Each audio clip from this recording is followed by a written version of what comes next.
देखिए, चौथा चरण कार्यकर्ता दर्शन सा संवाद कार्यक्रम का चल रहा है और इस चौथे चरण में कोसी के इलाके, सीमांचल के इलाके, जो पूर्णिया प्रमंडल में जितने भी जिले हैं उन सब का दौरा हो रहा है। और इसी के सिलसिले में आज पूर्णिया जिला का जितने हमारे पार्टी के वर्कर हैं इस ज़िले में, चाहे वो पंचायत स्तर के हों या ब्लॉक लेवल के हों या जिला लेवल के हों या बूथ लेवल के हों, सभी लोगों से जो है संवाद हम लोग करेंगे। मूल मकसद यही है कि पार्टी का विस्तार और संगठन कैसे मजबूत हो, विचारधारा को जन जन तक कैसे पार्टी के हम लोग लोगों तक पहुंचाने का काम करें। और लोकल जो इश्यूज़ हैं, क्योंकि अलग अलग विधानसभा, अलग अलग ब्लॉक के अलग अलग समस्याएं होती हैं, तो उससे जो है अवगत कैसे कार्यकर्ता हम लोगों को कराने का काम करते हैं। और इसी के फीडबैक के अनुसार जो है हम लोग जो है काम कर रहे हैं। तो जो भी फीडबैक मिलता है, क्या कमी बेसी है, उसको देखते हुए ही हम सब लोग जो है काम कर रहे हैं संगठन की मजबूती के लिए। साथ ही साथ उन्हीं के फीडबैक से पता चलता है जो समस्याएं हैं। आप देखिएगा, जो पूर्णिया का इलाका हो, सीमांचल का इलाका हो, यहाँ गरीबी बहुत ज़्यादा है, पलायन बहुत ज़्यादा है, बेरोजगारी बहुत ज़्यादा है और ख़ास तौर पे महंगाई की मार जो हमारी माताएं बहनें जो झेल रही हैं। तहत हम लोगों ने घोषणा किया था कि माई बहन मान योजना हम लोग लाएंगे और सरकार बनने के एक महीने के भीतर ही 2500 रुपये खाते में सीधे उनके जाएगा। ये योजना की शुरुआत हम लोग कर देंगे।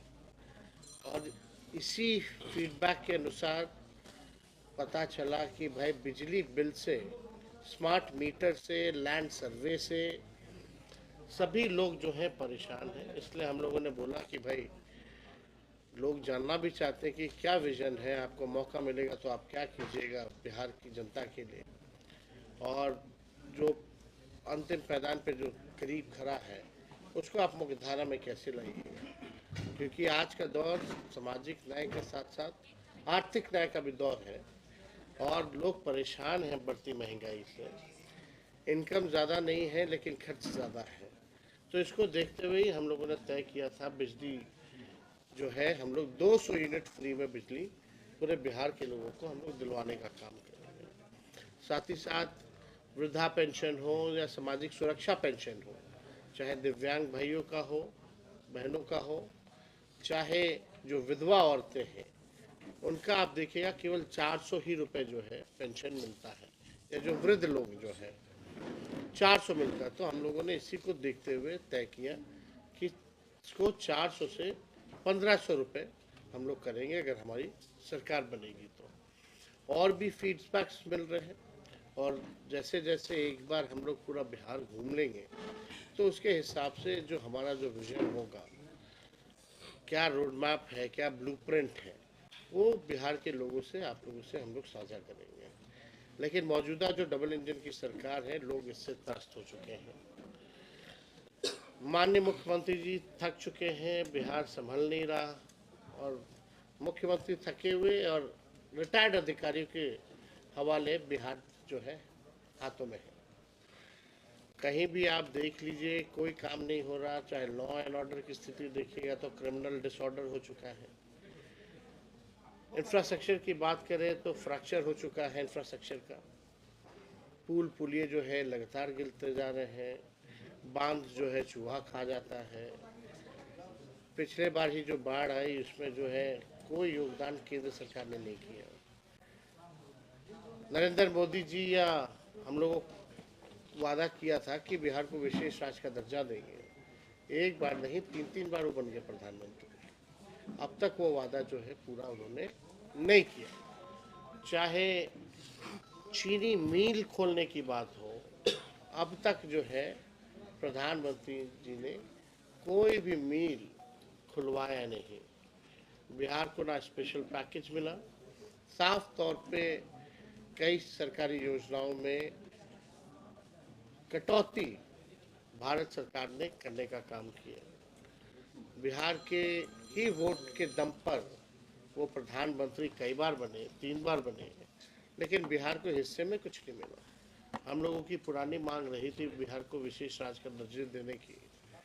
आदरणीय मुख्यमंत्री जी भी इस बात को चाहते थे कि मिले, लेकिन अब क्यों खामोश है, अब क्यों मौन है? अब माननीय मुख्यमंत्री अगर, क्योंकि उन्हीं की बदौलत जो है देश में राज चल रहा है मोदी जी का, अगर वो समर्थन ले ले तो नहीं चलेगी। लेकिन आज स्थिति में भी अगर वो बिहार को विशेष राज्य का दर्जा नहीं दिला पाते हैं तो इसका क्या फायदा? 20 साल से ये मुख्यमंत्री हैं, इनके पास कोई नया रोड मैप नहीं है। जिस लकीर को हमने खींचा था 5 लाख नौकरी देने का, उस समय यह असंभव कहते थे। 3 लाख नौकरी हमने प्रक्रियाधीन कराई, आज उसी की बात कर रहे हैं। आप देखिएगा कि वो आप कहते हैं 20 लाख देंगे। अरे 20 लाख तो दूर की बात है, आपके बस की बात नहीं है। आप पहले असंभव कहते थे, हमने संभव करके दिखाया। आज 1 साल लगभग दूसरी सरकार को, एनडीए की सरकार को होने जा रहा है। दिसंबर जनवरी में सरकार हमारी जो है गिरी थी, उससे अब तक कितने पेपर लीक हो गए? तेजस्वी के आने से पहले पेपर लीक, तेजस्वी के जाने के बाद पेपर लीक। एक नौकरी बता दो दिया गया हो तो परीक्षाएं रद्द करनी पड़ रही है। छात्रों को जो है डीएम साहब थपड़िया रहे हैं। यही लाठी जूतों की सरकार रह गई है। कोई अपने हक अधिकार के लिए लड़े तो उस पर डंडे बरसाए जा रहे हैं। कोई भी क्षेत्र देख लीजिए, किसान जो है परेशान है, अभी भी उसको सही मूल्य नहीं मिल रहा। जो एमएसपी जो 2 फसलों पर बिहार में मिलता है, 1800 रुपये मिनिमम जो है मिलना चाहिए, वो नहीं मिल पाता। खाद की समस्या है। तो लोग जो है, चाहे युवा हो, बुजुर्ग हो, महिला हो, नौजवान हो, सभी लोग जो है मौजूदा सरकार से परेशान है। जो मुख्यमंत्री स्कूल का टाइम नहीं बदलवा सकता, विधानसभा में खड़ा होकर के मुख्यमंत्री कहते हैं कि हम बदल देंगे, और अधिकारी उनकी बात नहीं सुनते हैं, तो आप समझ जाइए कि कितने कमज़ोर मुख्यमंत्री हो चुके हैं। अब इनके बस की कोई बात नहीं। बड़े से बड़े मुद्दे होते हैं तो चुप्पी साध लेते हैं। आप बताइए कितने बड़े से बड़े इश्यूज आए, लेकिन अभी जो सत्र विधानसभा में चला, दोनों सदनों में, विधानसभा हो या विधान परिषद हो, दोनों में चुप्पी, एक शब्द भी मुख्यमंत्री नहीं बोला। ये इतिहास में पहली बार हुआ है बिहार के, या हमको लगता है देश के किसी भी विधानसभा में, जहां मुख्यमंत्री सत्र के दौरान एक शब्द भी नहीं बोले। अब मौन है या उनको बोलने नहीं दिया जाता है, अब ये तो वही बात बताएंगे। लेकिन माननीय मुख्यमंत्री जी संवाद पे निकल रहे। आज हमने भी सवाल पूछे हैं माननीय मुख्यमंत्री जी से। आप बताइए, अपने मालिकों से बात करने के लिए, अपनी जनता से बात करने के लिए उनको 2 अरब 25 करोड़ 78 लाख रुपए खर्च करने पड़ रहे हैं। एक तरफ कह रहे हैं कि गरीब राज है, एक तरफ हमसे सवाल पूछे जाते हैं कि माई बहन योजना का पैसा कहाँ से आएगा। तो ये ना बताओ भाई कि 2 अरब 25 करोड़ 18 लाख 15 दिन के लिए आप खर्च कीजिएगा केवल जनता से संवाद करने के लिए, और 20 सालों तक आप निकले हैं कोई भी यात्रा में, कौन से काम का समाधान आपने किया है? जनता दरबार लगाए, आप लोग भी लाइव देखते होंगे, पटना में जो लगता हुआ, एक ही व्यक्ति 5 बार आया लेकिन उसका समस्या का समाधान नहीं हो पाया। तो क्या उम्मीदें की जा सकती है? वहाँ तो पिक एंड चूज लोग आएंगे, बंद कमरे में बात करेंगे, अपना निकल जाएंगे। उसके लिए आपको 2 अरब चाहिए पैसा, 25 करोड़ 78 लाख। तो इसका हिसाब तो पूरी तरीके से ये समझ में आता है कि ये अधिकारियों की लूट की छूट की यात्रा है। थाना ब्लॉक भ्रष्टाचार से लोग जो है परेशान हैं। और भी कई ऐसे मुद्दे हैं जिनको हम लोग जो है समय समय पर उठाते हैं। बीपीएससी को भी लेकर के जो छात्र जो हैं अभी आंदोलन पे है, एक सेंटर का जो है रद्द किया गया है। उनकी मांग जो है कि सभी सेंटर का जो है परीक्षा को रद्द करना चाहिए, और हमको लगता है ये जायज़ मांग भी है, क्योंकि देखा जाए तो नॉर्मलाइजेशन के खिलाफ ये आंदोलन हुआ था। अब एक सेंटर का आपने ख़त्म कर दिया, एक सेंटर का चालू रखा, तो ये ऑटोमेटिकली एक तरह का नॉर्मलाइजेशन ही है। जिन छात्रों ने ये कहा कि उन्हें पेपर जो है 1 घंटे 2 घंटे लेट मिली क्वेश्चन पेपर, तो उनके साथ अन्याय है, उनके भविष्य के साथ खिलवाड़। समय निकल जाएगा तो उनका मन निकल रहा है, फिर मौका उनको नहीं मिलेगा। हमने तो ये भी कहा था सर्वर जो डाउन था 2 दिन 3 दिन, इसमें छात्रों की तो गलती नहीं थी, उनको एक मौका मिलना चाहिए था, लाखों अभ्यर्थी थे, लेकिन सरकार ने इस बात को अनसुना किया।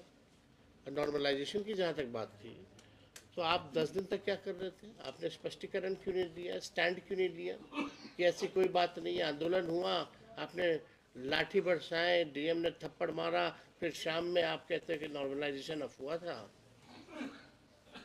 तो ये सरासर अन्याय हो रहा है, और पता नहीं मुख्यमंत्री जी होश में है कि नहीं है, कहाँ है। आप संवाद के लिए निकल रहे हैं, आप इनसे नहीं मिल सकते? आंदोलन जो कर रहे हैं, क्या उनके डेलीगेट से नहीं मिल सकते? मुख्यमंत्री तो छोड़ो, अधिकारी भी नहीं मिलते, न मंत्री कोई इनका मिलता। भाजपा के दो उप मुख्यमंत्री काहेला? खाली कुर्सी पे बैठने के लिए, बंगला लेने के लिए और सिक्योरिटी लेने के लिए है? जनता के समस्या का समाधान करने के लिए नहीं है क्या? एक नहीं, दो डिप्टी सीएम है, क्यों नहीं जाके मिल रहे? क्यों अन्याय हो रहा है? पेपर लीक हो रहा है, जिम्मेवार कौन है भाई? जिम्मेवारी कौन लेगा इसकी? किस पे कार्रवाई हुई है? किसी पे कार्रवाई? और जितने पेपर लीक होते हैं, एक ही जिले का तार क्यों जुड़ा रहता है? अब तक जितने पेपर लीक हो, नहीं की जाती है। तो बिहार जो है, बिहार की सरकार सरकार नहीं रह गई है, कोई इनका अस्तित्व नहीं रह गया। जनता के प्रति ये उत्तरदायी नहीं है। इनको बस अपने गद्दी पे बैठना है, राज करना है, भोग, और कोई मतलब नहीं है। बिहार के विकास को लेकर के ये चिंतित नहीं है, ब्लूप्रिंट है, विजन है बिहार को आगे ले जाने का। और कोई सवाल होगा तो दो सवाल है मेरा सर। एक तो माई बहन मान योजना जो आप लेके आ रहे हैं, तो इसके आप मैनिफेस्टो में लेके आ रहे हैं कि 2025 में अगर सरकार आती है तो इसको आप लागू करेंगे, तो ये किसके लिए होगा? इसमें कुछ आप बनाए हैं कि बीपीएल है, बीपीएल है? आप भाई साहब, जाति आधारित गणना हुई, उसमें लोगों की आर्थिक स्थिति का भी जो है पता चला। उसमें 94 लाख ऐसे परिवार हैं जो गरीबी रेखा के नीचे आते हैं, जिनका आय 6,000 रुपये से भी कम है। उन लोगों को होगा, जो ज़रूरतमंद महिला होंगी उनको दिया जाएगा। आरएसएस प्रमुख का एक बयान आया है, जो राम मंदिर बनने के बाद हिंदू मुस्लिम में दंगे ज्यादा हो रहे हैं और हिंदू नेता इस मुद्दा को उठा के नेतागिरी कर रहे हैं। सब बेकार की बातें, इन लोगों का काम ही है दिन रात यही बातें करना। सर अमित, अरे कभी देश की प्रगति की बात करो, भाईचारे की बात करो, संविधान की बात करो, लोकतंत्र की बात करो, किसान से भी कभी बात कर लो। प्रमुख तो उसका सर अंबेडकर जी को लेके अमित शाह जी का जिस तरह से बयान आया पार्लियामेंट में, अंबेडकर जी को लेके जिस तरह से अमित शाह जी का बयान आया, उसके बाद संसद में भी हंगामा हो रहा है। और इधर बिहार के जो दोनों डिप्टी सीएम हैं, उन्होंने लालू जी पर भी बयान दिया है, क्या कहेंगे? अरे जितना बयान देना, इन लोग को गाली देना देना भाई, इनके सारे गाली को झेलने की ताकत हम लोग रखते हैं, और ये जितना गाली देंगे हमको उतना फायदा है। भाजपा में तो कंपटीशन है ना, कि कौन बड़ा टीटीएम है, कौन ज्यादा से ज्यादा ताबड़तोड़ तेल मालिश कर सकता है। तो लोग लगे रहते हैं। एक उप मुख्यमंत्री कुछ बोलता है तो दूसरा पीछे ना छूट जाए, तो वो कूद जाता है, वो कूद जाता है तो प्रदेश अध्यक्ष कूद जाता है, नहीं तो केंद्र मंत्री कूद जाते हैं। आप पूछिए। भाजपा में तो ये चल रहा है, तो ये लोग कुछ भी बोल।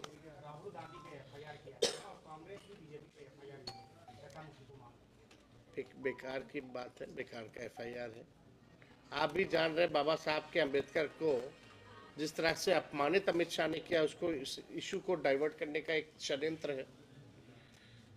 अब देश की जनता बेवकूफ तो है नहीं कि जो ये पिक्चर दिखाएंगे वही पिक्चर देश की जनता देखेगी। हम लोग अंधे तो है नहीं, हम लोग सब लोग जानते हैं कि बीजेपी के लोगों की मानसिकता बाबा साहब अम्बेडकर के प्रति क्या है। हमने शुरू से ही कहा है कि इस देश के लोग जो हैं बाबा साहब अम्बेडकर का अपमान सहेंगे नहीं। और जो भाषा के क्या बाद में बोले क्या पहले बोलो छोड़ो, वो तो जो लिखा हुआ था वो बोल रहे थे। जो अपने मन से उन्होंने 17 सेकंड में जो बोला वो सच्चाई निकल आई। सवाल है कि सीमांचल में लगातार तमाम राजनीतिक दल आते हैं, खासतौर पर जब कोई चुनावी मिशन करना होता है, और सीमांचल को सेंटर पॉइंट पर मान के चलते हैं। राजद के पास सीमांचल के लिए क्या प्लान है, किस योजना की बात करते हैं? देखिए, एक तो ऑलरेडी ये योजना जो है जो हमने बताई ये तो सभी लोगों को लाभ देगा। अगर हमने नौकरी दिया तो सीमांचल के लोगों को भी नौकरी मिला। देखिए, यहाँ बड़ा इलाका जो है, आप एग्रो बेस्ड इंडस्ट्री भी लगा सकते हैं।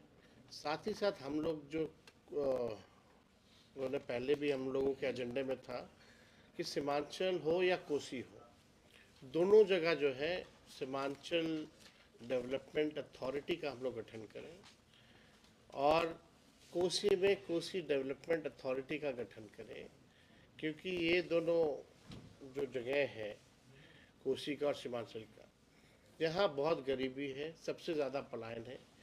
ऐसा कोई परिवार घर नहीं होगा जिसके लोग बाहर नहीं होंगे। तो उनके लिए हम लोगों के पास ब्लूप्रिंट है, हम लोग जो है काम ज़रूर करेंगे। ख़ास तौर पे महंगाई से अगर महिला तबाह है, परेशान है, तो डायरेक्ट जो है उनको बेनिफिट अगर 2500 का होगा तो उनको लाभ होगा। अगर उनके घर में बुज़ुर्ग हैं तो आप समझिए कि उनको वृद्धा पेंशन अगर मिलता है तो 400 से सीधे 1500 यानी 1100 वो। और बिजली अगर 200 यूनिट अगर फ्री में आप उपलब्ध कराइएगा तो 500 रुपये वो का फ़ायदा होगा। तो लगभग 4000 रुपये तो आपको इस दौर में मदद करेगा। लेकिन यहाँ के लोग पलायन ना करें, बाढ़ की अलग समस्या है, ये इंटरनेशनल इशू भी है। लेकिन आप बताओ, नरेंद्र मोदी जी ने 11 साल हो गया ना प्रधानमंत्री बनते हुए, क्या इसमें उपाय लगाया? 20 साल से बिहार के मुख्यमंत्री क्या किया इन्होंने? यानी they don't have anything. Seemanchal में है सर, आप सीमांचल में है सर, आप पप्पू जी को साथ लाएंगे? अब बिहार और कोई सवाल होगा तो पूछा जाए। सर, लालू जी ने कहा था कि जो इंडिया गठबंधन है उसका नेतृत्व अब ममता बनर्जी के हाथों में देना चाहिए। आप क्या राय? पत्रकार भाई ने सवाल पूछा कि दिया जाना चाहिए, नहीं दिया जाना चाहिए, तो लालू जी ने क्या देने में क्या हर्ज है। लेकिन ये बात तो सब लोग मिलकर के ही ना डिसाइड करेंगे कि कौन नेतृत्व करेगा। और नेतृत्व करने की बात कहाँ है, कन्वेनर कौन बनेगा, चेयरमैन कौन बनेगा। तो ये बातें जब तक ऑफिशियल तौर पे एजेंडे में हम लोगों के पास नहीं आता है, जब तक बैठक नहीं होती है, और कोई हम या लालू जी थोड़ी निर्णय लेंगे। निर्णय लेने वाले तो जितने अलायंस पार्टनर के सभी दल के लोग हैं उनको निर्णय लेना है, उसमें हम लोग भी पार्ट हैं। जब ये बात आएगी तो सुझाव दिया जाएगा। हाँ बताएं। बिहार में जो चुनाव होंगे तो किसके, जो पप्पू यादव कह रहे हैं कांग्रेस बड़ी भाई की भूमिका में हो, वो क्या करना? अरे भाई, कौन क्या कहता है, इससे हमको क्या लेना देना। अच्छा, अमित शाह जी हमको तो अपने काम को करना है। क्या अमित शाह सही में पागल हो गए? अमित शाह जी बोल रहे हैं कि अभी एनडीए में चेहरा कोई फिक्स नहीं है। किसी मंच पर से उन्होंने कहा था कि जब बात हुई थी गठबंधन के लिए तो कोई चेहरा फिक्स नहीं है, नीतीश जी को चेहरा मानने से अभी इंडिया टुडे के आज तक के एजेंडे में उन्होंने ये कहा, तो ये तो उनका अपना गठबंधन है, वो उनको देखना है क्या करना नहीं करना है।